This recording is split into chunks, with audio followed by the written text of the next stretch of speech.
கர்த்தர் அதிசயங்களை செய்கிறார் ஊழியங்கள் வழங்கும் ஜீவ வார்த்தை. இந்த நாளிலும் கர்த்தருடைய ஊழியக்காரங்களை வாழ்த்துகிறேன். இயேசுவின் நாமத்தில் உங்களை ஆசீர்வதிக்கிறேன். நீங்கள் ஆசீர்வாதமாய் இருப்பீர்கள்.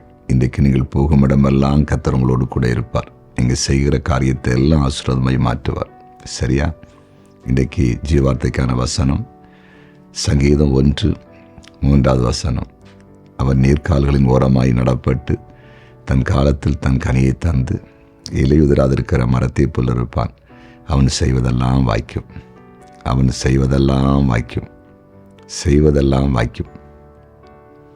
பாருங்க, இந்த பூமியில் நம்ம வாழும் பொழுது ஒவ்வொருவரும் பலவிதமான காரியங்களை செய்கிறோம். நம்முடைய வாழ்வின் தேவைகளுக்காக செய்கிறோம். வேலை செய்கிறோம், வியாபாரம் செய்கிறோம், மிருக ஜீவன்களை வளர்க்கிறோம், பறவைகளை வளர்க்கிறோம், விவசாயம் பண்ணுகிறோம், மீன்பிடி தொழில் செய்கிறோம், கம்பெனிகளில் வேலை பார்க்கிறோம், அரசாங்கத்தில் வேலை பார்க்கிறோம், பல காரியங்களை செய்கிறோம். நாம் செய்கிறதெல்லாம் நமக்கு வாய்ப்பதில்லை. அது ஆசீர்வாதமாக மாறுவதில்லை. நஷ்டங்கள், தோல்விகள், சில வேளையிலே பணம் வந்தால் அது நம்முடைய கையில் இருக்காத ஒரு நிலை, மருத்துவமனைக்கு செல்வது, வீணா செலவாகிறது, வட்டிக்கு போவது, இப்படியே நம்ம வாழ்க்கையில் நம்ம என்ன செய்தாலும் வாய்க்காமல் வாழ்க்கையில் ஒரு மேன்மையை காண முடியாமல் இருப்போம். ஆனால் இந்த வசனத்தில் நம்ம வாசித்தோம், அவன் செய்வதெல்லாம் வாய்க்கும். அவன் செய்வதெல்லாம் வாய்க்கும். இன்றைக்கி உங்களோடு கர்த்தர் பேசி கொண்டிருக்கிறார். இன்று முதல் நீங்கள் செய்கிறதெல்லாம் வாய்க்கும். அதெல்லாம் ஆசீர்வாதமாக மாறும். வேலைக்கு முயற்சி பண்ணுறீங்களா? வேலை கிடைக்கும். தொழில் ஆரம்பிக்கிறதுக்கு முயற்சி பண்ணுறீங்களா? ஆரம்பிப்பீங்க. ஒரு வியாபாரம் ஆரம்பிக்க முயற்சி பண்ணுறீங்களா? கண்டிப்பாக நடக்கும். எல்லாமே வாய்க்கும். விவசாயம் செய்கிறீங்களா? அதில் லாபம் உண்டாகும். மீன்பிடி தொழில் செய்கிறீங்களா?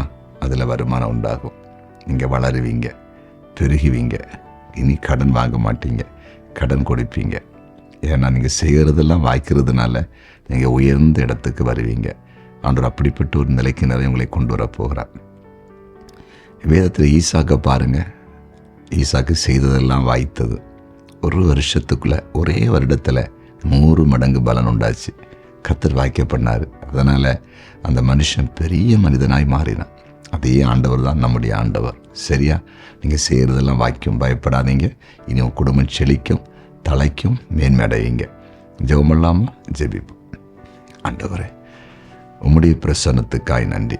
செய்வதெல்லாம் வாய்க்கணும் வேதத்தில் எழுதி வைத்திருக்கீங்களே, அந்த வசனத்துக்காய் நன்றி. ஏதோ உம்முடைய பிள்ளைகளை கண்ணோக்கி பாரும்.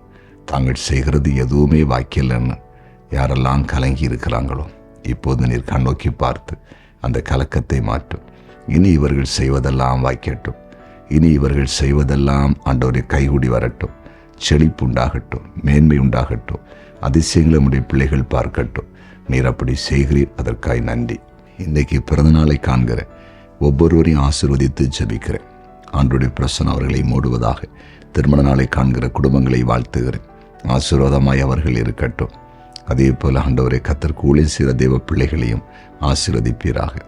குறிப்பாக இந்த நாளில் கண்ணீரோடு கலக்கத்தோடு என்ன செய்வோம் என்று யாராவது இருப்பாங்கன்னா, அவங்களுக்கு ஒரு நல்ல ஒரு செய்தியை, நல்ல ஒரு காரியத்தை ஆண்டவர் செய்து கொடுக்கும்படியாக ஜெபிக்கிறோம். இந்த நாளை அனைவருக்கும் ஒரு அற்புதத்து நாளாய் நீர் மாற்றுங்க. நீர் அப்படி செய்தி நன்றி. இயேசுவின் நாமத்தில் பிதாவே, ஆமென்.